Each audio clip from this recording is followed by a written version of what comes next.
The moment my 8-year-old daughter came back from the bridal suite with tears streaming down her face, I knew something was terribly wrong. She clutched the little flower basket she'd practiced carrying for weeks and whispered, "Aunt Melissa said I can't be in the wedding unless you give her the money today."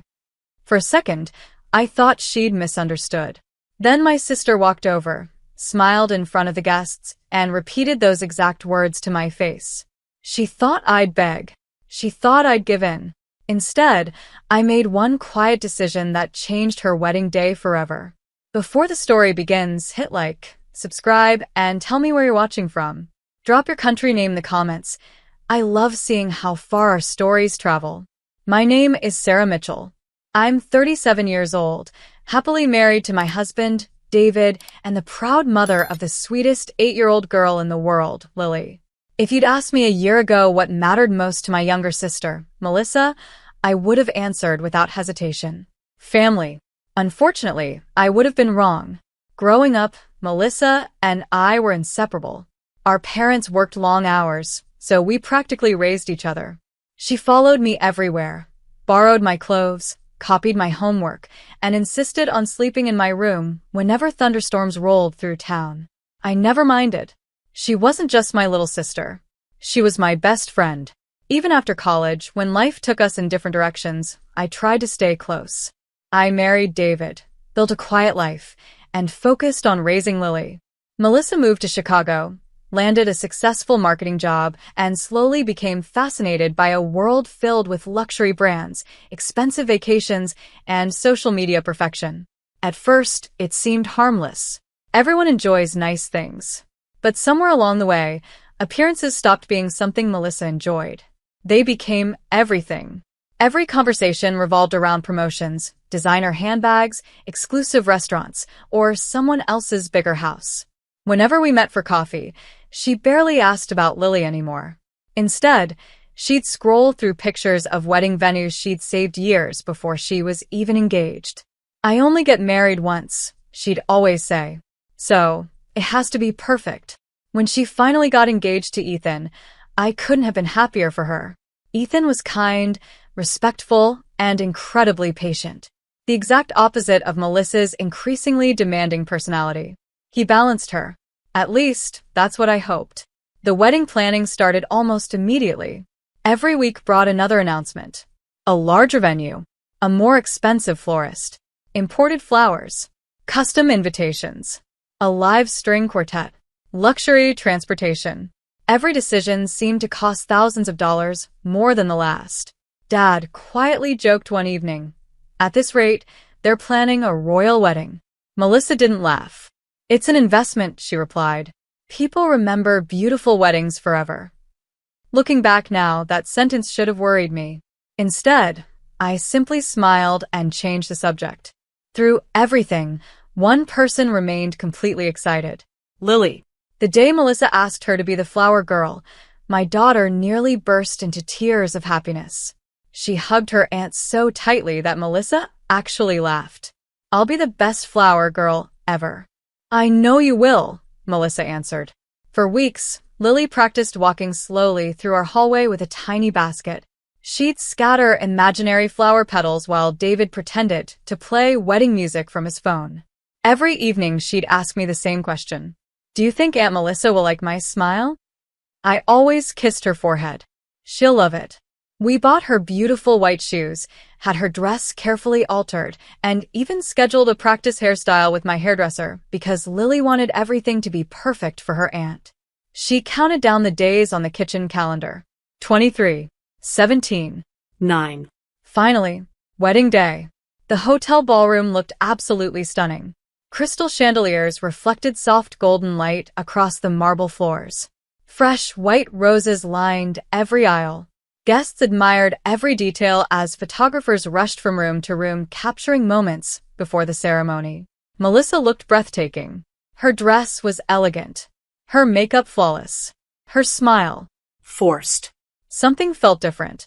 She barely acknowledged anyone unless they were discussing vendors or payments. I noticed her checking her phone constantly. Every few minutes she'd whisper with the wedding planner before disappearing into another room. Even Ethan seemed concerned. "You okay?" I heard him ask quietly. I'm fine, Melissa answered too quickly. Just handling last-minute expenses. Expenses. That word stayed with me. About 30 minutes before the ceremony, Lily skipped toward the bridal suite carrying her flower basket. I'll be back soon, Mommy. Have fun. She disappeared through the door smiling. I stayed outside chatting with our parents while guests continued arriving. 10 minutes passed. Then 15. Suddenly, the bridal suite door opened. Lily came running toward me. She wasn't smiling anymore. Tears streamed down her little face. Her flower basket was clutched tightly against her chest. I immediately knelt beside her. Sweetheart, what happened? She threw her arms around my neck. I don't want Aunt Melissa to be mad at me. My heart sank. You're not in trouble. She sniffled. She said I have to leave. I gently brushed the tears from her cheeks. Why? Lily hesitated, then whispered something that made my entire body go cold. She said I can't be in the wedding unless you give her the money today.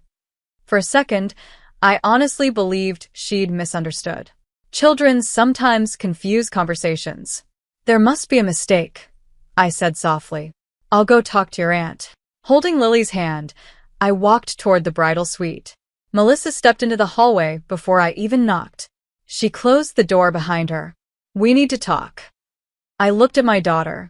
Could you wait with Grandma for just a minute? She nodded and walked toward my mother. Once she was out of earshot, I faced my sister. What happened? Melissa crossed her arms. I'm short on payments. What does that have to do with Lily? She sighed impatiently. A vendor added unexpected charges. I'm covering the difference. I stared at her. And I need $15,000. I thought I'd misheard. What? If you transfer it before the ceremony starts. She glanced toward the ballroom. Lily can still be the flower girl. I couldn't believe the words coming out of her mouth. You used my daughter to ask me for money? I'm asking family to help. No, I answered quietly. You're using an 8-year-old as leverage. Melissa's expression hardened. I'm out of time, Sarah. So am I. She folded her arms. No payment. She looked directly toward Lily. No, flower girl. I looked at my crying daughter, then back at my sister. I smiled, unlocked my phone, and made one quiet decision that nobody at that wedding saw coming. I didn't dial my bank. I didn't argue. And I certainly didn't hand over $15,000. Instead, I locked my phone, slipped it back into my purse, and walked over to Lily. She looked up at me with red, tear-filled eyes. Mommy, did I do something wrong? I knelt in front of her and gently held both of her hands. No, sweetheart. Then why doesn't Aunt Melissa want me anymore? The question hit me harder than anything my sister had said. I pulled her into a hug. This has nothing to do with you. You're wonderful. You've been the perfect flower girl. She buried her face against my shoulder. I practiced every day. I know you did. And I'm so proud of you. She looked toward the ballroom where guests continued taking photographs. Are we still going? I smiled softly. We're leaving. She blinked. Right now? Yes. Are you mad? No. I'm choosing you. She wrapped her little arms around my neck again. At that moment, I realized I didn't need to win an argument. I only needed to protect my daughter. David walked over after noticing our conversation. His face immediately changed when he saw Lily crying. What happened? Before I could answer, Melissa stepped into the hallway. Sarah? She spoke loudly enough for David to hear. So, have you made your decision? David looked from her to me. What decision? I calmly explained everything. I didn't exaggerate. I didn't raise my voice. I simply repeated Melissa's exact words. David stared at her in disbelief. You told our daughter she couldn't be in the wedding unless we paid you? Melissa sighed dramatically. You're making it sound terrible. David's expression hardened. Because it is terrible. She folded her arms. I only asked family for help. You involved an 8-year-old child. Melissa rolled her eyes. I didn't have time to be delicate. David took Lily's flower basket from her trembling hands. We're leaving. Melissa's eyes widened. If you leave now, people will notice. I answered quietly. They'll notice even more if my daughter walks down the aisle believing she has to earn kindness. Without another word, we walked toward the hotel entrance. My parents caught up with us halfway across the lobby. Mom looked worried. Sarah, what's happening? I explained everything again. My father's face turned pale. He looked toward the ballroom doors. She actually said that? Yes. He closed his eyes for a second. I don't recognize my own daughter anymore. Mom hugged Lily tightly. Oh, sweetheart, Lily whispered through tears. I wanted Aunt Melissa to be happy. Mom kissed her forehead. You did absolutely nothing wrong. Before leaving the hotel, I opened my phone one last time. Not to transfer money. To send a message. It was short, respectful, and impossible to misunderstand. Melissa, children should never be placed in the middle of financial problems. Lily will not participate today. I truly hope your wedding is beautiful, but my first responsibility is protecting my daughter. I wish you and Ethan a happy future. I pressed send. Then we walked out together. None of us looked back. About 20 minutes later, my phone buzzed. Melissa. I didn't answer. Then another call. And another. By the time we reached our house, there were 11 missed calls. I silenced my phone. Lily changed out of her flower girl dress while David ordered pizza. We spread a blanket across the living room floor and watched her favorite animated movie. Slowly, she started smiling again. Around 4 o'clock, my cousin Rachel called. I just wanted you to know. Her voice sounded uncertain. Everyone's asking where Lily is. What did Melissa tell them? Rachel hesitated. She said there was a misunderstanding. I sighed. I figured. But Rachel continued. People kept asking questions. Apparently, the wedding planner had announced they were delaying the ceremony because the flower girl was suddenly missing. Guests became confused. Several relatives offered to help find Lily. Someone eventually asked Melissa why the child had disappeared only minutes before the ceremony.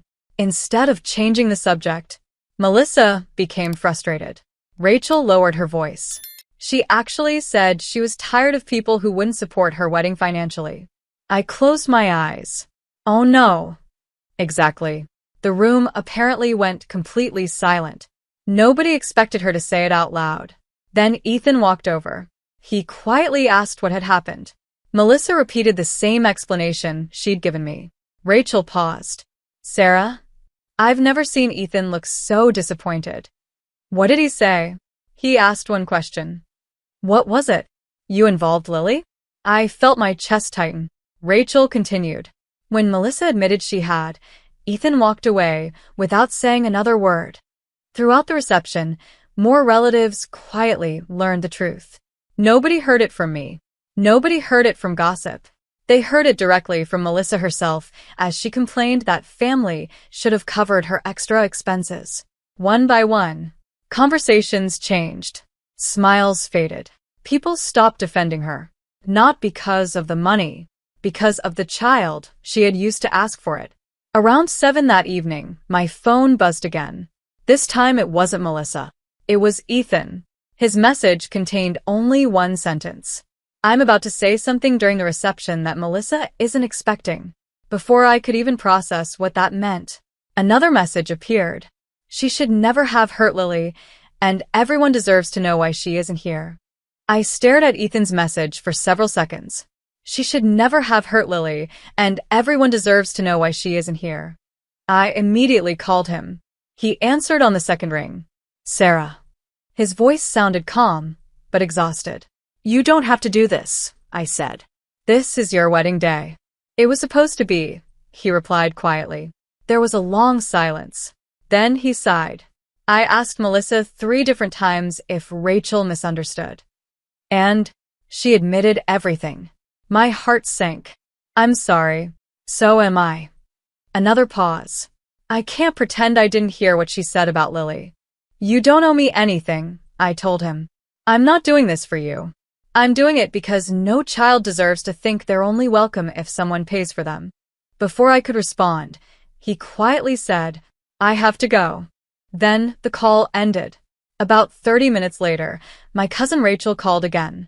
You're not going to believe what just happened. What happened? The speeches had just started. The maid of honor finished. Then Ethan stood up. I listened without saying a word. He thanked everyone for coming. He thanked the staff. He thanked both families. Rachel paused. Then he said there was one person missing. I already knew. Lily. Yes. Rachel took a slow breath. He told everyone she was supposed to be the flower girl. He said she practiced for weeks because she loved her aunt. My eyes filled with tears. What happened next? He said. Rachel's voice softened. No wedding should ever ask a child to carry the weight of adult financial problems. The ballroom became completely silent. Nobody moved. Nobody spoke. Ethan didn't raise his voice. He simply continued. Family isn't measured by what they can pay. It's measured by how we treat each other when money isn't involved. I closed my eyes. Rachel continued describing the room. Melissa tried to interrupt him. He politely asked her to let him finish. He apologized to everyone for the unexpected situation. And then, Rachel hesitated. He publicly apologized to Lily. Even though my daughter wasn't there. He said she deserved kindness, not conditions. I looked across the living room where Lily was quietly coloring beside David. She had no idea what was happening at the reception. And I was grateful for that. Rachel continued. Nobody applauded. It was too emotional. But after he finished, several relatives walked over to him. They thanked him. What about Melissa? Rachel sighed. She left the ballroom crying. The reception continued, but everyone could feel something had changed. The decorations were still beautiful. The music still played. Dinner was still served. But the excitement was gone. People weren't talking about the flowers. They weren't talking about the venue. They were talking about Lily, the little girl who never got to throw her flower petals. Around 9 that evening, someone knocked on our front door. David answered. A few seconds later, he looked toward me. It's Melissa. I took a deep breath. Let her in. She stepped inside slowly. Her makeup was smudged. Her elegant wedding gown was wrinkled. For the first time in years, she didn't look concerned about appearances. She looked heartbroken. She didn't look at me first. She walked directly toward Lily. My daughter looked up from the floor. Aunt Melissa? Melissa knelt in front of her. I'm so sorry. Lily stayed quiet. I was wrong. I hurt your feelings. And you didn't deserve that. Lily looked at me before speaking. Were you mad because of me? Melissa immediately shook her head. No. Never because of you. I made a terrible decision. I forgot what really mattered. Lily nodded slowly. Then she did something only children can do. She hugged her aunt. Melissa completely broke down. She cried harder than she had all day. After several moments, Lily returned to David. Melissa finally looked at me. I don't expect you to forgive me. I don't. I just needed to tell her she wasn't the problem. I nodded. She needed to hear that. She wiped away her tears. I thought if everything looked perfect, people would think my life was perfect too. I quietly answered. Perfection isn't what people remember. They remember how you made them feel. She lowered her head. I know. I've spent months worrying about flowers, photographs, decorations, and guest lists. And in one afternoon, I forgot my own family. Neither of us spoke for a while. Finally, I broke the silence. Money can always be earned again. But trust. I looked toward Lily. Takes much longer. Melissa nodded. I understand. Before leaving, she quietly removed the small flower bracelet Lily had been supposed to wear during the ceremony. She placed it gently beside my daughter. It always belonged to you. Then she walked to the door. Halfway outside, she turned around. Thank you for opening the door. I smiled gently. I opened the door. What happens after today depends on the choices you make. She nodded once. Then she left. Months passed. Healing didn't happen overnight. Trust slowly returned through actions, not promises. Melissa began volunteering with children's charities, spent more time with our parents, and worked hard to rebuild the relationships she had nearly destroyed. She never again treated family like a transaction. Today, whenever Lily looks at the framed flower bracelet hanging in her bedroom, she smiles. Not because she remembers missing the wedding, but because she learned something far more valuable. The people who truly love you will never put a price on your place in their lives. And I learned something too. Protecting your child will never be the wrong decision, even if it changes someone else's perfect day forever.